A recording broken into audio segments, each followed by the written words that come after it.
We are live, everyone. So my name is Jesse, and I am with Exploring by the Seat of Your Pants. For those joining us for the first time, we are all about bringing conservation, adventure, and science into classrooms around the world. And of course, there are no classrooms right now, so we appreciate all of you guys for tuning in on YouTube as we continue to bring some fantastic scientists, explorers, and facilities to you at home.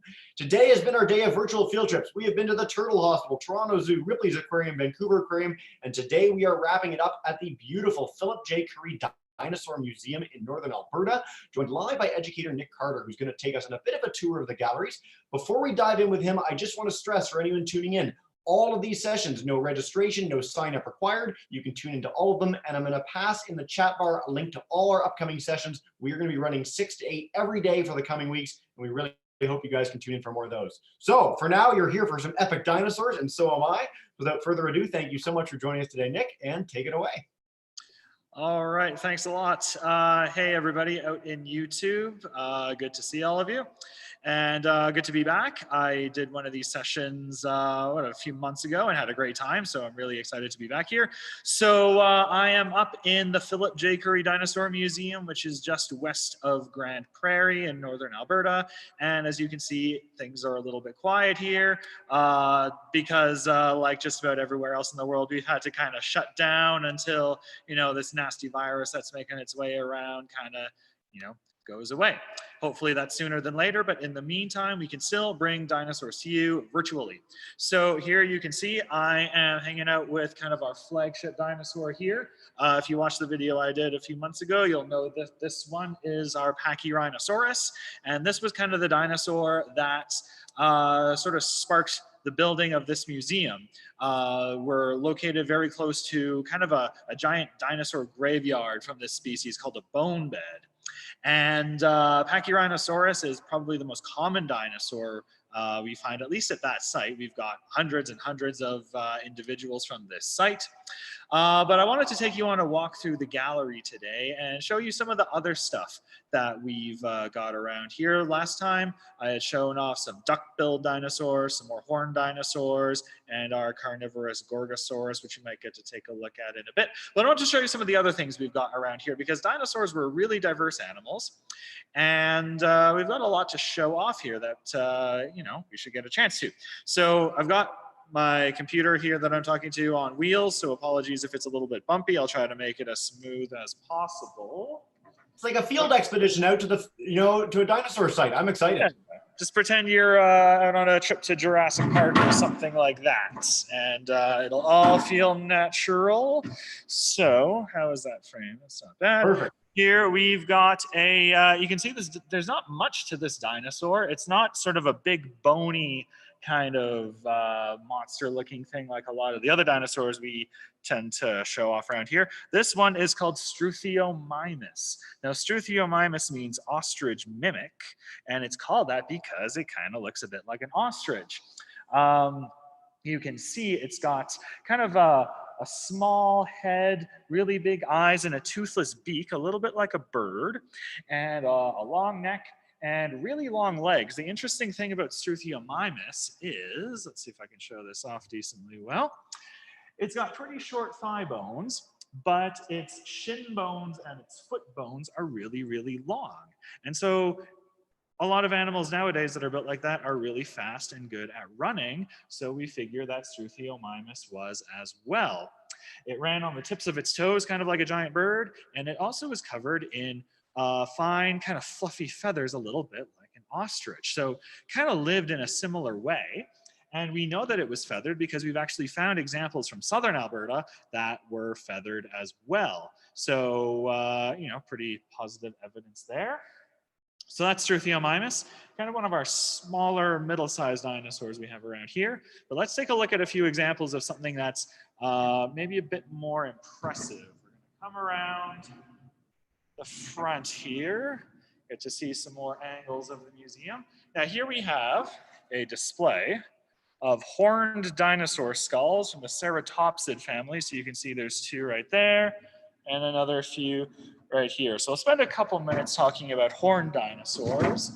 We talked about Pachyrhinosaurus, but there's more to that than just Pachyrhinosaurus. Now here I've got, let me find a better angle for this here.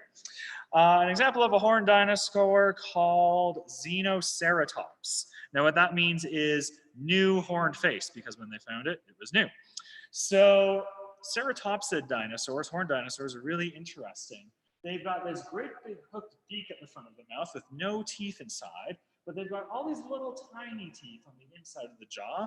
So what they were probably doing was taking big chunks of kind of woody, thorny vegetation. There's lots of shrubs and things like that back in the late Cretaceous period, and they would just take a big bite out of it and chew it up in the back of the jaw with these little teeth.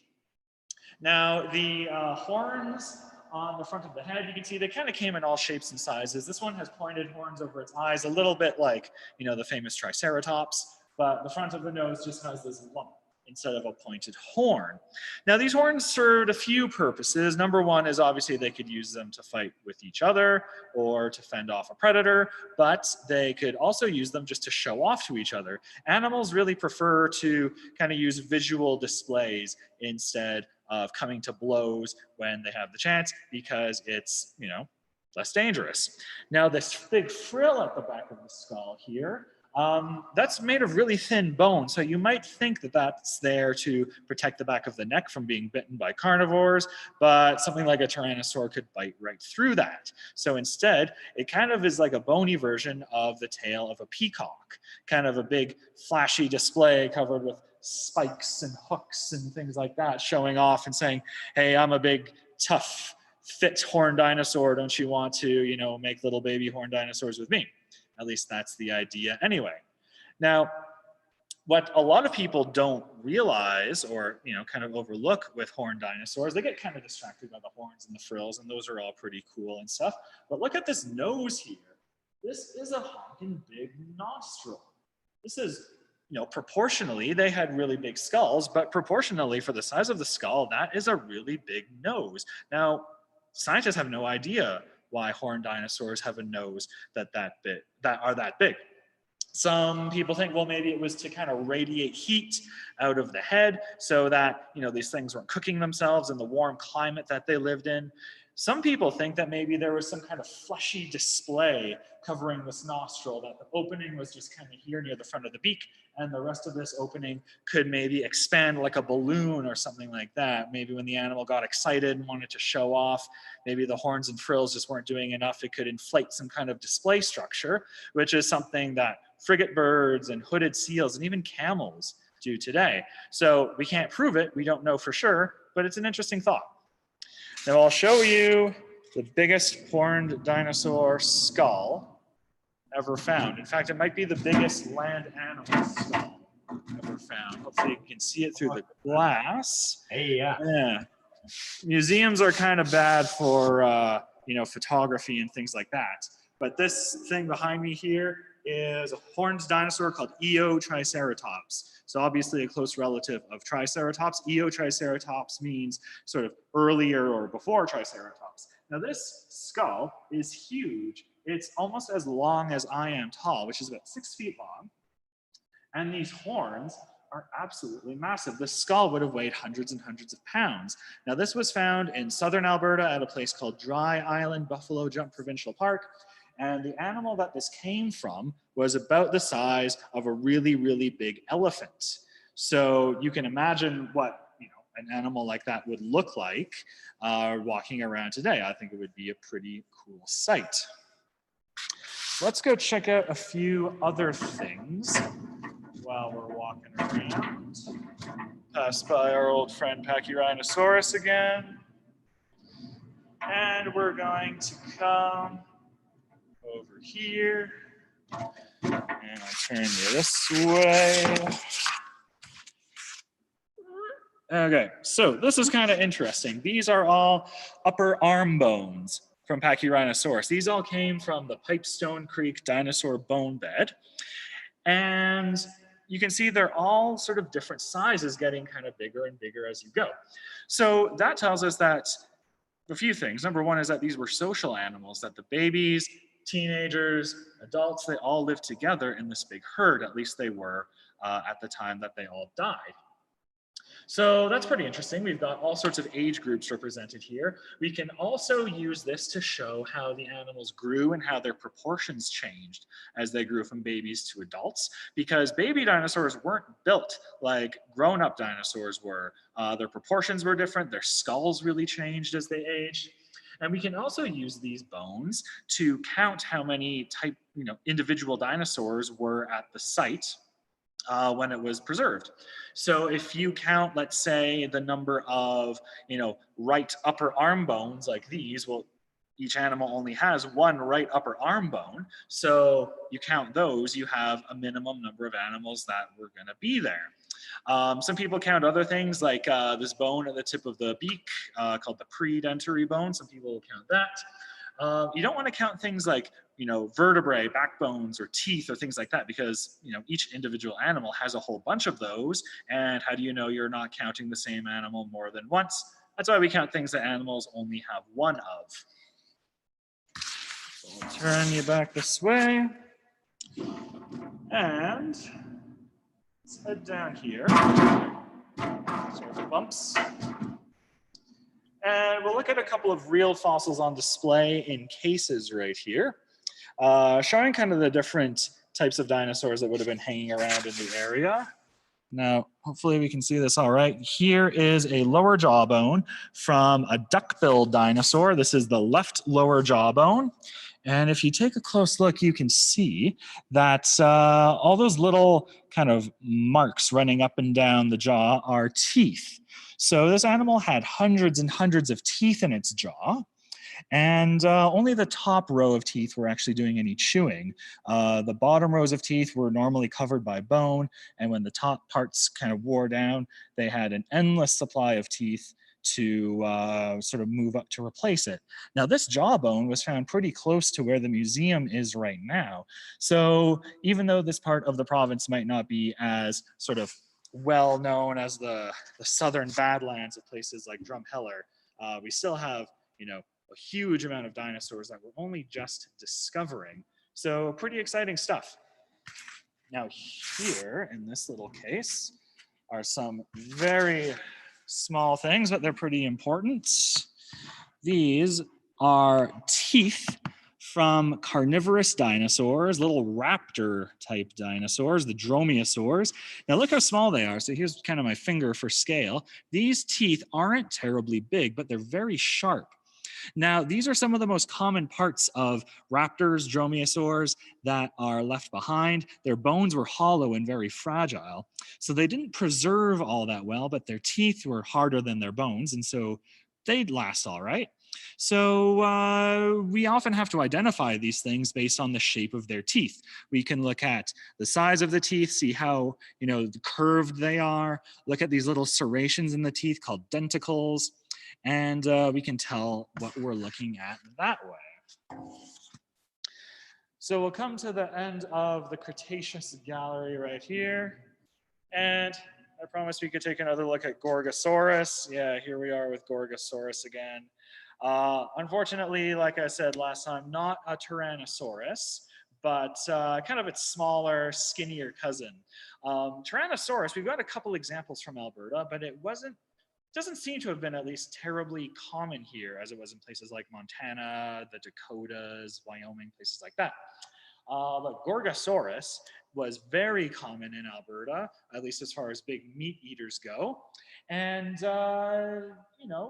still would have been something to worry about. I wouldn't want to run into a real life Gorgosaurus if I was walking around. So definitely about as dangerous to us as a Tyrannosaurus would be. But it's still pretty cool. I'll try and find an angle that's a bit less backlit so we can see it nice and good. And it looks all the bigger because it's kind of up so high and it looks nice and imposing when you're standing just beneath it. So what's kind of interesting about tyrannosaurs is their arms. Now their arms are really small, and everybody likes to joke about how kind of tiny and useless the arms of tyrannosaurs were. Now, they were kind of useful for something. They were still sort of functional arms. They still only had 2 fingers on each arm, but they could move their arms. They had muscle attachments on their arms. They weren't using them for much, and the reason is they didn't really need them. if you're a tyrannosaur, all you're really doing is, kind of running around on your back legs, finding food and, grabbing it with your jaws and your teeth. The way a tyrannosaur interacted with the world was kind of mouth first. So if you don't really need your arms for much, they're going to get kind of reduced. But tyrannosaurs definitely didn't have the smallest arms of the dinosaur kingdom. That honor probably belongs to a really weird group of dinosaurs from South America and parts of Africa called the abelisaurs. And their arms were so small that some scientists think that the bones were kind of encased within the wall of the body, that you wouldn't even see the outside of their arms when the animal was alive. So, things like Gorgosaurus, they're kind of like Arnold Schwarzenegger compared to the abelisaurs. Not literally, but they're using them for something. But like I said earlier, with tyrannosaurs, everything is about the mouth, the teeth, and we actually have scars from the bone surface of some tyrannosaurs, indicating that they might have sort of bit each other on the face and kind of some sort of social interaction. We don't know exactly the reason for it, but only another tyrannosaur could have made these scratch marks in the bone. So these animals, interacted often quite violently with each other. Dinosaurs lived pretty short and kind of violent lives. So it's interesting when you find records of that behavior in their bones. So why don't we take a little loop through the gallery here. Fantastic. As you're heading to the next area, I just wanted to say to our people tuning in at home, just get ready with your questions. Let me know where you're joining in from. We're going to do Q&A pretty soon. I'm excited to hear your guys' thoughts on dinosaurs. But take it away, Nick. Where are we going now? We are heading back into the lab. So before dinosaurs go on display out in the gallery, sorry for the bumps, after they're collected from quarries, they are brought in here, our fossil laboratory. Just wheel you through here. So you can see it's a proper science laboratory. There's all sorts of equipment and things like that. And it might look kind of intimidating to some people, at least in a lab.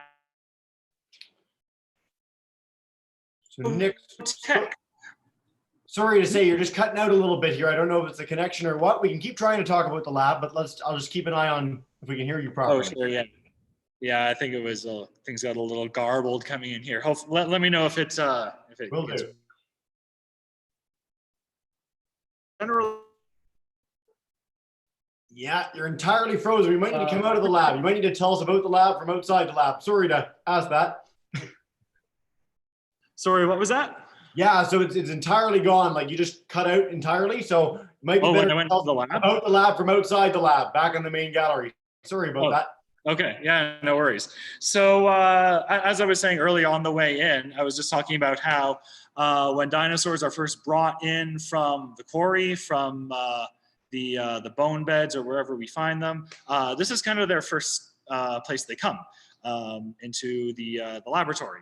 So all these machines and things like that behind me, you can see it might look kind of high tech, a little bit intimidating, but it's really, kind of a low tech kind of environment. I'll show you one project that we're working on. So this big machine here, all this does is it just sucks up dust. That's kind of one of the big hazards of working in a dinosaur lab is just the dust that comes up. So we often have to wear masks to keep the dust out of the lungs and goggles to keep it out of the eyes.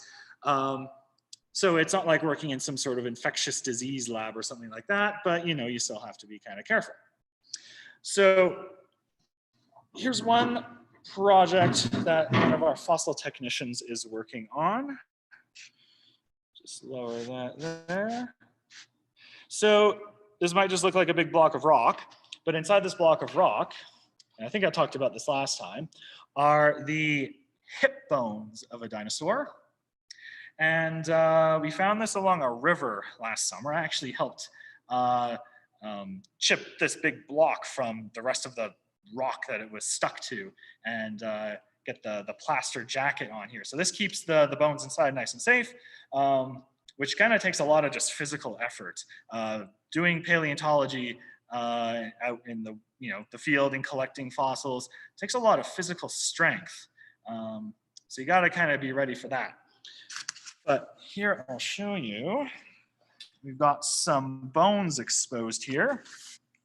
So these are dinosaur vertebrae.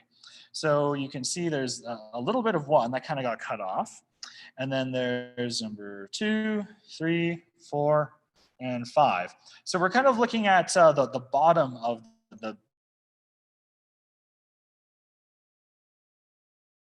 to stick out the side. So the dinosaur kind of the top is going into the rock sort of like this. This V-shaped bone here is something called a chevron. And that would kind of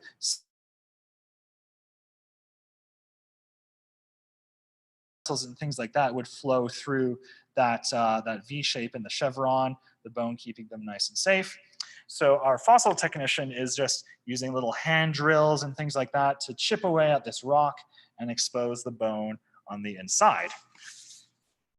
So it's, like I said, not terribly complicated work a lot of the time, but it's pretty time consuming. Now, unfortunately, because us and a lot of other museums are closed for right now, the lab is a little bit dead, but it's already full of dead things anyway. But once we reopen, we actually allow volunteers to come and work on fossils themselves. So if anybody in the area ever wants to come and learn how to, what we call prepare a fossil, you can do that. Don't be, kind of scared off by a lot of the technical looking things around here. It's not terribly hard. My motto is, if you can brush your teeth, you can clean up a simple dinosaur bone.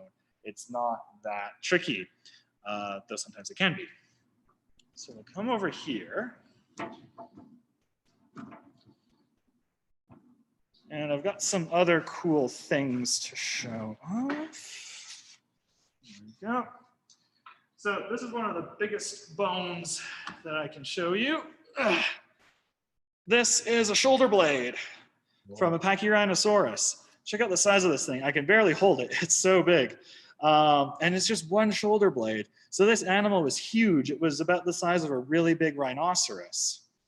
And it's really heavy, so I'm going to put it down now. I don't want to break it or anything, but it's real. And you might have been able to see, I'll see if I can position it all right. It kind of has a bunch of, there you go. It kind of has a bunch of cracks and things like that in it. So it was in a whole bunch of pieces when the bone was first found. And so our technicians and volunteers had to glue it together bit by bit. It's kind of the reality of working on dinosaur bones, putting them back together like that. Got another cool thing right here. This is a single dinosaur rib. Hold it nice and gentle. So again, that's a pretty darn big rib. It would, normally be shaped kind of like this. So yeah, it's again in kind of lots of different pieces, and you might be able to see some glue on it. Again, kind of the reality of putting dinosaurs back together. Sometimes the fossils are in great shape, and sometimes they're all kind of in bits, but our volunteers and technicians do a really great job putting everything back together. Now, obviously, not all fossils are huge. Some of them are kind of on the small side. Here I've got a really small fossil. This is, it's not terribly small, and it is a fossil. It's a piece of bone, but it's not connected to the skeleton. You can see it's flat. It's got kind of a weird texture on the top. It's kind of like something bore holes in it or something like that. So this actually comes from a prehistoric crocodile. What this bone is, it's called an osteoderm. An osteoderm just means bone that grows in the skin. So you ever look closely at a crocodile and you see it's kind of covered in bumps and, almost kind of like it has a shield of armor on its back? It's made out of these little things. So these are covered in a scale when the animal is alive, and covers their back. And yeah, we find these things not just in crocodiles, but in dinosaurs as well. There were armored dinosaurs, like the Ankylosaur family, that had osteoderms as well. Kind of the same thing, keeping them nice and safe. So that's the fossils I've got to show you today. Do we want to move on to questions? Yeah, sure, Nick. That was fantastic. Thank you so much for that. So Yeah, again, for anyone tuning in live on YouTube, if you guys want to type in where you're joining from and ask a whole bunch of questions, I look very forward to taking them. Edie and Henry in Rockwood, Ontario, and Mason in Sterling, Ontario, welcome back in, guys. We've been seeing you a lot lately, and I really appreciate you tuning in. All right. So Frank wanted to ask, where did you get your list fossil, and where is it from? Your first fossil, and where is it from? Our first fossil. You know, I don't know what the first fossil that we ever collected here was. Oftentimes when we find fossils, especially if we're lucky, we find a whole bunch all at once. And especially because this museum was sort of founded in part to excavate a giant horned dinosaur bone bed. You know, we tend to pull out a whole bunch of fossils per day out of that. As far as what the first fossil found there was, I'm not sure. I don't think anybody really knows for sure. Would have been something kind of small that kind of led paleontologists to kind of look around in the area and discover more. So, cool. Yeah.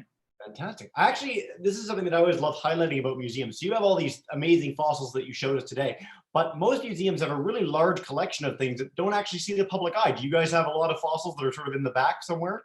Yes, I will kind of show you where that is. It's actually just right over here. Oh. Through these big doors. This is what I call our fossil library. It's our collections room. Now there's some sort of scientifically sensitive things in there, some sort of secret paleontology fossils that, you know, until it's published on, I won't be able to show you, but I'll just open the doors here and kind of, what a tease. like, give you a little bit of a glimpse. Let me just get the light on. Oh. So this is kind of what the paleontology collections area is like. You can see we've got stacks upon stacks of fossils. Some of these are still waiting to be prepared. Lots of equipment stored in the back for field work. And then kind of all along the sides here are things that are too big to fit into drawers. So this big rock here is full of fossil shells and things like that. We've got lots of sort of invertebrate things.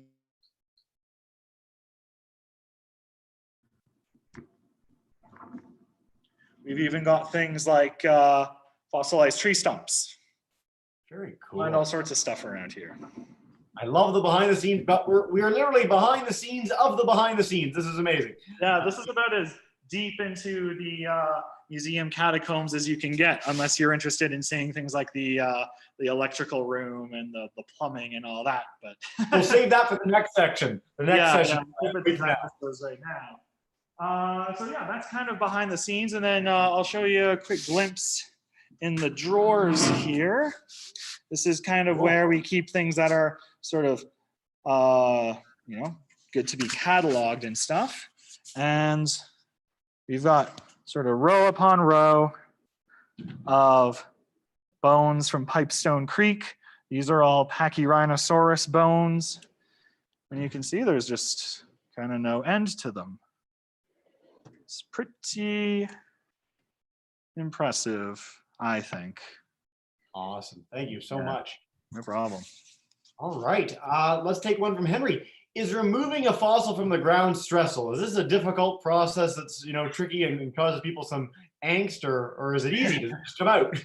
That depends on the fossil. I have found fossils while out helping the museum crews myself that were pretty easy to dig up. It depends on a few things. Number one is how well the fossil is preserved. If it's kind of all nicely together and isn't in danger of kind of crumbling or anything like that, and it's kind of easy to kind of get it isolated, then it's not too hard. You can, you know, excavate a fossil if you know what you're doing with, you know, in a few minutes. Some fossils, depending on how they are, they can be very, very delicate, and so you have to be very precise and very careful of what you're doing. And if you're like me and not as sort of adept at excavating fossils as you are talking about them, it can get a little stressful sometimes. And there has been times where I've been out in the field helping the paleontology crews and been like, oh man, I hope I don't mess this up. Haven't done anything too bad yet, but I have heard stories of sort of 1 in a million fossil finds where tensions got high between people trying to dig it out, and was it going to be this way or is it going to be that way, and arguments break out and things like that. Rarely does that happen though. Generally, paleontologists are very good at working together and sort of working as a team to excavate the fossil and make sure it's okay. So we've excavated it now, and Mason wants to know specifically about your Gorgosaurus. When did you get it? Where did you get it from? And how do you possibly transport something that big from wherever you find it to the museum? So that Gorgosaurus is actually a cast, and getting and moving a cast actually isn't all that difficult, because casts are, they're identical copies of bones, but obviously they're not made out of real fossil material. They're often some kind of, durable, sort of plasticky type substance. And we put those on display because it's just safer. And we can exhibit dinosaurs that we might not have found the full skeleton of out in the field. And so we can represent the whole thing as a cast. So that one was, I believe, bought from some cast producing company, probably out in Ontario, and was bought around 2015 when the museum was getting ready to open. So things like that, you can take it apart and just ship it in a crate. So it's not terribly difficult. If it was a real Gorgosaurus, things would be a bit trickier. A lot harder. I always love, there's some videos online, and I think we've done sessions on this before, where if you have to transport it between provinces or countries, you often have to plaster cast the whole fossil and then get a helicopter to pick it up from these remote field sites and fly it to somewhere where you can put it on a truck. It's some really, really wild stuff. Yeah. Oh, I was just going to say, we're going to take a few more questions. Did you have something to add to that, or? Well, I just kind of wanted to show you one quick thing. Inside this crate right here, now it's kind of a secret that we've got in here that we might be able to show one day. There's actually a dinosaur in here, and it's a real one. So that's kind of the precautions you have to take when shipping a real dinosaur, is these big sturdy wooden crates that aren't gonna sort of fall apart or come open on you. So perfect. Well, I'm excited. Again, we're going to do a session on the electrical in the back. We're going to do a session on that dinosaur. I'm excited. All right. Possibilities. Yeah. Mason wants to know again. So he really loves paleontology. He wants to get into this. He wants your job. How does he get your job? Not specifically. He's not coming for Philip J. Currie, but you want to be in it. Yeah, so to get into paleontology, there's lots of different jobs you can have in the world of paleontology. My job is as an educator. So what I like to say is it's kind of like being a teacher, kind of like being a scientist. I don't have the technical credentials of either, but I get to have the fun of both. So if you wanted to pursue that kind of route, what I did was I did a degree in biological sciences, biology at the University of Alberta, which in my opinion is a pretty good school to go to. They have one of the best paleontology programs in the world there now. Lots of paleontologists go there. And when you get like something like a Bachelor of Science, you can get into the world of science education. Some people choose to get jobs as, park interpreters or museum educators, kind of, I've done a bit of both, to be honest. And what I recommend for going into that is, work on two sort of skills, both, public speaking, presenting, getting people excited in what you're interested in, and learning as much as you can about what you're interested in, if it's dinosaurs or kind of, whatever it is.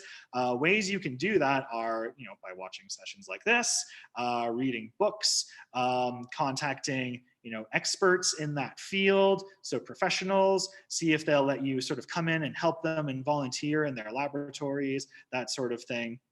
Now, if you want to actually become an academic paleontologist, normally somebody like a technician or a curator at a museum or a professor at a university, you're going to have to take a lot more schooling than that. That usually takes, several years of grad school and, lots of studying and research and writing papers and things like that.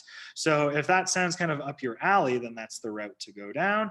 For me, I kind of prefer doing this. So kind of my closing advice to that is just learn as much as you can, about as much as you can, and just be really excited about it, because I find that kind of excitement and sort of sense of wonder is really contagious.